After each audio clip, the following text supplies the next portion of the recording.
AI. देखिए, प्रधानमंत्री नरेंद्र मोदी का आगमन भी हो चुका है। इमैनुअल मैक्रों को आप देख रहे हैं, वो इस वक्त प्रधानमंत्री नरेंद्र मोदी के साथ और सह अध्यक्ष और अध्यक्ष दोनों इस वक्त एक साथ हैं इस एआई समिट के। भारत और फ्रांस इस वक्त एक साथ हैं एआई समिट के और तमाम देशों के झंडे तिरंगे लगे हुए भी यहां पर आप देख रहे होंगे। अलग अलग देशों के जो झंडे हैं वो यहां पर मौजूद हैं और ऐसे में 90 से ज्यादा देश हिस्सा बने हैं इस एआई समिट का। एआई समिट होना भी बहुत जरूरी है। देखिए, एआई की ताकत इतनी मजबूत है, इतनी ज्यादा घनिष्ठ है कि भविष्य में जो एआई में मजबूत होगा, एआई के क्षेत्र में जो मजबूत होगा, आर्टिफिशियल इंटेलिजेंस की बारीकी को जो समझता होगा, वही सबसे ताकतवर देश होगा। और इसी वजह से अब ये होड़ मची है तमाम देशों में, अलग अलग देशों में होड़ मची हुई है कि किस तरीके से एआई के जरिए आगे पहुंचा जाए, विश्व में सबसे सर्वश्रेष्ठ बना जाए। और यही कारण है कि एआई समिट यहां पर रखी गई है, क्योंकि एआई एक बहुत बड़ी चुनौती भी है। एआई, आर्टिफिशियल इंटेलिजेंस बहुत सारी चुनौतियों को लेकर भी सामने आता है। उन चुनौतियों को किस तरीके से पार यहां पर पाया जाएगा,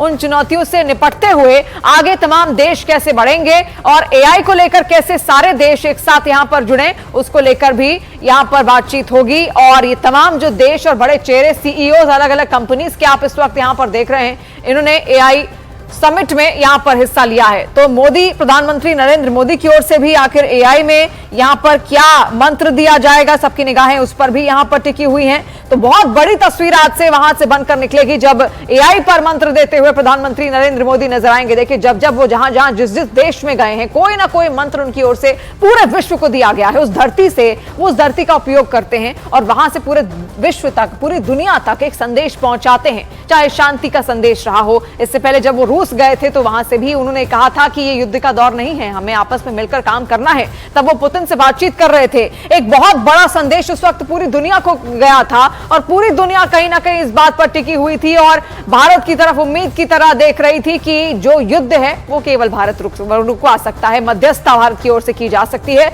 और ऐसे में एआई के क्षेत्र में भी अगर आगे बढ़ना है तो भारत का साथ हर देश के लिए जरूरी है। यह प्रधानमंत्री नरेंद्र मोदी ने दिखा दिया है और यही वजह है कि एआई को लेकर पीएम नरेंद्र मोदी की भी जो रुचि रही है वो हर बार देखने को मिली है। उनके कई भाषणों में एआई का जिक्र बार बार कर चुके हैं और कैसे देश को प्रगति की ओर आगे बढ़ाना है ये बखूबी समझते हैं प्रधानमंत्री नरेंद्र मोदी। और आर्टिफिशियल इंटेलिजेंस के बिना आगे अब नहीं बढ़ा जा सकता, क्योंकि ये युग है आर्टिफिशियल इंटेलिजेंस का।